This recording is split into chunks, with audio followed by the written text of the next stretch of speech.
Hey friends, keep watching until the end of this video. We have some excellent content that you don't want to miss.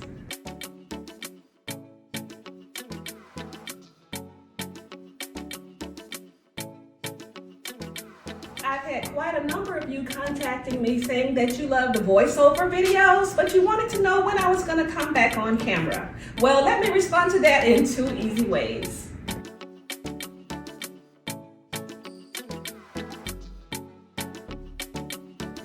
First, honestly, I'm a behind the scenes kind of girl. I enjoy being a part of the machine and putting it all together. I guess that personality test that says I was an ENFJ was correct.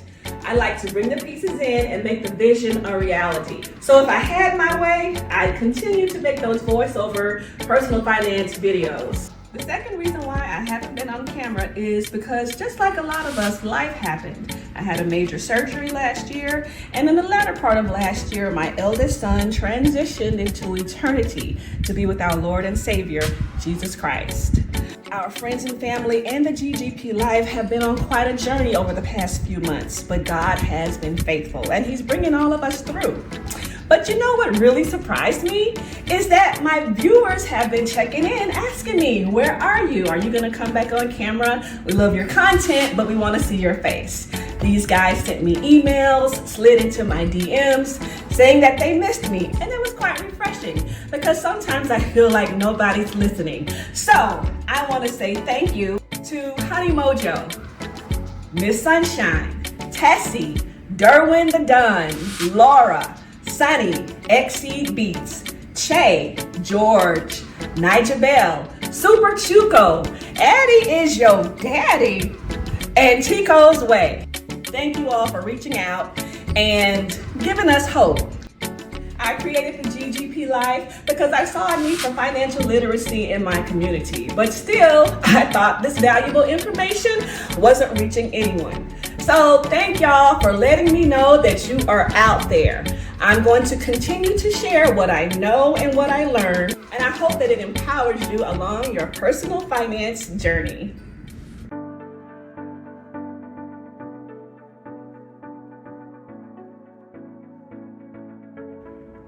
Okay, so let's jump in.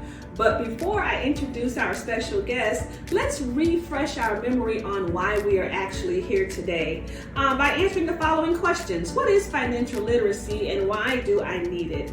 Well, becoming financially literate, easy for me to say, simply means that you have gained the knowledge and the skills to make positive and informed financial decisions that affect your day-to-day life. Financial literacy is broken down into 6 categories, which are spending, saving, investing, borrowing, and protecting. Now, if you recall, I shared in my intro that I had a major surgery last year, and I also shared that our oldest son transitioned into eternity as well. Well, one of the main pillars of financial literacy is protection. And what is financial protection? Well, that's when you take the steps to prevent or to cushion unexpected loss or illness. It also includes things like understanding retirement planning, risk management, and insurance. I know a lot of times we as a community avoid talking about these things because it's so unfamiliar to us. So to help us understand more about insurance coverage is the $1 million baby, Elaina Taylor. Elaina, thank you for joining me today. Thank you so much for having me. You are welcome. I want to ask you, what is insurance coverage and why is it so essential? Well, insurance coverage is just that. It's coverage and protection in case something unexpected happens, such as illness or death.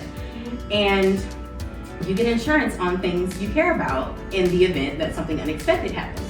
It's no different than getting insurance on your phone or your home. And what's the most important thing? Your life. And unexpected things happen.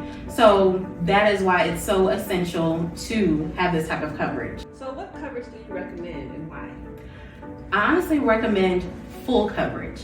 And that entails living benefits, last final expenses, as well as cash growing life insurance. I want to ask you, a lot of my viewers have some misconceptions about insurance. So can you tell me, what are some of the misconceptions that you've heard about for people not wanting to get insurance coverage? Well, the biggest one is that people feel like they can't afford it. Another one is that they feel like they're not old enough. And the two kind of go hand in hand. What a lot of people don't realize is the older you get, the higher your premiums are going to be. And you feel like you can't afford it. Have you sat down and had a conversation with a licensed professional to go over what your options are? There's so many options, and there's literally something for everyone. There are policies that work with smaller companies. Well, I work with over 85 different companies, and being an independent agent, I get to see all walks of life.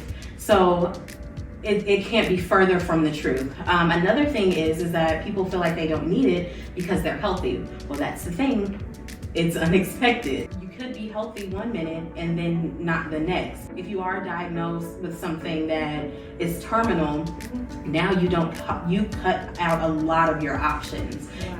The best way to go about life insurance is getting it as soon as possible. And another huge misconception is that it's for just end of life. As I mentioned before, there are things such as living benefits, and that's for if you get sick. So let's say you're at your job for however many years. This happened to my aunt actually. She was a teacher for 20 years. Wow. And she was driving down the road one day and she ended up having a stroke. Short-term disability kicked in, and then her long-term disability ended up having to kick in. Okay. And once we're approaching around that year mark, her job actually let her go. Wow. She had been in that job for a long time. She was actually in school months away from getting her doctorate. Having your job's coverage, a lot of people think that's enough, and that's another huge misconception. Right. They let her go, and as much as you love your job, you can be very disposable. Oh, yeah. So it's always great to have coverage for yourself, as well as I actually got my name, the $1 Million Baby, from a very common plan that the Rockefellers use. And a lot of people don't realize they use this plan, and it's the $1 Million Baby plan. Every time a child is born, they get one of those plans, and it's put into their family estate. What? Yes. Okay. Every child is required to get one. Okay. And what it is an indexed universal life plan. These For are the child. Yes, these are for the child. We say for the child because by the time your child is about your age, they will have $1 million if you fund it correctly. So the baby gonna be 25 with $1 million? Yes. Okay. Sometimes sooner than that. Okay. We call it the $1 Million Baby plan because if you get it when they're an infant, they never have to qualify again. It is a life insurance plan. Okay. Once they reach whatever age, you are the policy owner at first. Okay. Once they reach whatever age you want to hand it over to them, they never have to qualify again, and that is now their plan. So what age do parents usually have their children take over that plan from their experience? Really, whenever they feel they're ready. Some people do it once they're 18. I've seen people use it as a college fund since it is growing that entire time. It has cash value that is growing in that plan, and you can pull from it. It's your plan. It is put into the market, but with the Index Universal Life, it's not a variable account, it's an index strategy account. So what happens is when the market goes up, it goes up. And then if it goes back down, it locks in place because it's an index strategy.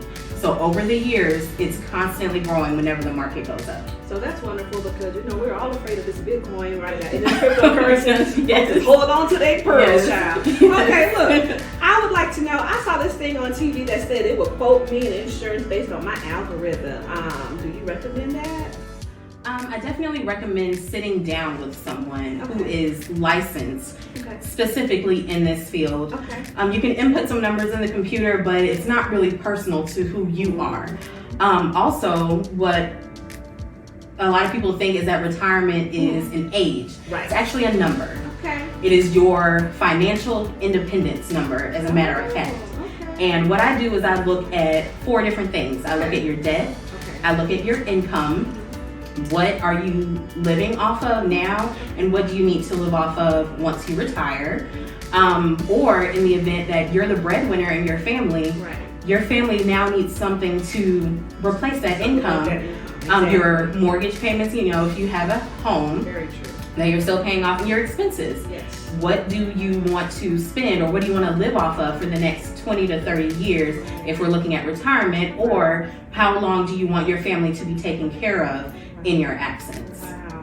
You know what? This information that you are sharing with us is very important, and I would like to know, how can we find you if we need to talk to you? Okay, well, I am on Facebook as Elaina Taylor. My Instagram is the $1 Million Baby. $1 Million Baby! Yes, and that's with 2 E's. Okay. Well, the $1 Million Baby, thank you for talking with me today. You have answered a lot of questions that I know a lot of us wanted to know, but we're kind of embarrassed to ask. And sometimes we don't know what to ask. All the excellent information from today's video is going to be in the description box. Be sure to check it out. Elaina, thank you so much. Thank you. We are building a fantastic online community, and if you're watching, I invite you to join us. So go ahead, like, subscribe, and share this video. I can't wait to meet your friends. After all, I got all dolled up for you.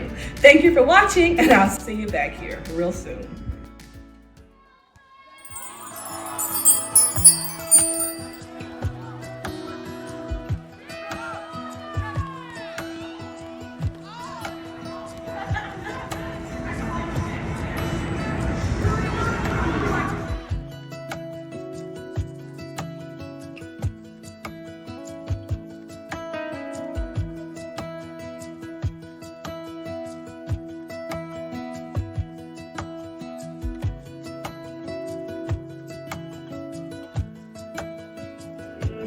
You may